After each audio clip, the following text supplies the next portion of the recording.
Hello বন্ধুরা, আশা করি আপনারা সবাই ভালো আছেন, সুস্থ আছেন। আমি ইউটিউব দেখে ব্লাউজ কাটিং সেলাই শিখেছি, সেটা আপনাদের সঙ্গে একটু শেয়ার করলাম। তা এখন আমি ব্লাউজের কাপড়টা শুধু কাটিং করেছি। আমার 34 সাইজ ব্লাউজই আমার হয়, তা আমার নিজের জন্যই আমি এগুলো শিখেছি।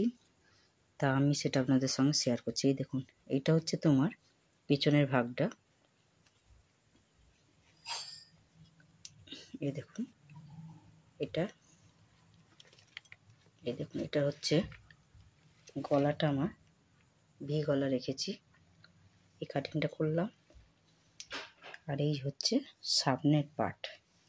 এই দেখুন এটা তোমার, এইগুলো হচ্ছে সিঙ্গেল কটরি, যেটা সেটা আমি বানিয়েছি, কেটেছি আর কি, বানাবো। এটার মধ্যে দুটো পার্ট আছে, আর এটার নিচের দিকে এটা দুটো পার্ট আছে, এই যে সাইডে। আর এই হচ্ছে, এটা আমার কাপড়টা ছিল 75 সেন্টিমিটার, ওই জন্য আমার হাতা বেশি বড় করা হয়নি, এটা দুটো পার্ট। তাই এইগুলো আমি কাটিং করলাম। তা কাটিংটা দেখানো হয়নি, কেন অনেক লম্বা হয়ে যাবে ভিডিও, তাই জন্য আমি কাটিং করার পর আপনাদের সঙ্গে একটু শেয়ার করছি। তাই এটা আমি সেলাই করে আপনাদের আমি দেখাবো। এই হলো।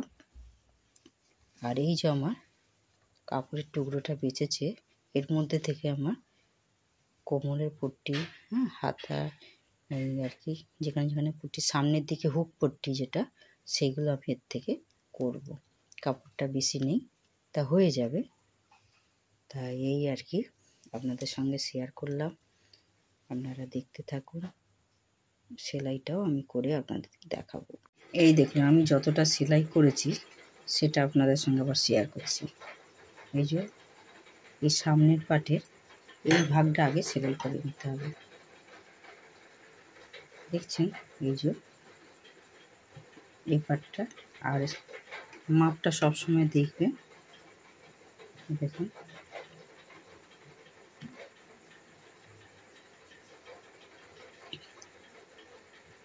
এটা 1.5 ইঞ্চি এখানটা হবে, আর লম্বাটা থাকবে 3 ইঞ্চি, 2.5 থেকে 3, এর বেশি আর হবে না। আর এই যে এটা আমি সেলাই করলাম। আর সবসময় আপনারা দেখবেন, খেয়াল করবেন, ডান দিক আর বাঁ দিকটা যেন ঠিক বরাবর হয়, কেন আমারও অনেকবার ভুল হয়েছে, এমন সেলাই করলাম দুটোই হয়তো বাঁ দিকে পড়ে গেল, দুটোই ডান দিকে পড়ে গেল, দুটো সাইড। তা সেটা আপনারা সবসময় করবেন দেখে দেখে। এই দেখুন এই দুটো পার্ট আমার সেলাই করলাম। এবার আমি এই নিচের দিকের যে ভাগটা, এইটা আমি সেলাই করব। সেলাই করে আপনাদের আমি দেখাচ্ছি। এই যে কাপড়টা খুবই হালকা রং, ওই জন্য আপনারা পরিষ্কার বুঝতে পারছেন কি না। এই দেখুন এবার এইটা সেলাই করব, সেলাই করে আপনাদেরকে দেখাচ্ছি। এই আমার নিচের পট্টিটাও জুড়ে দিলাম।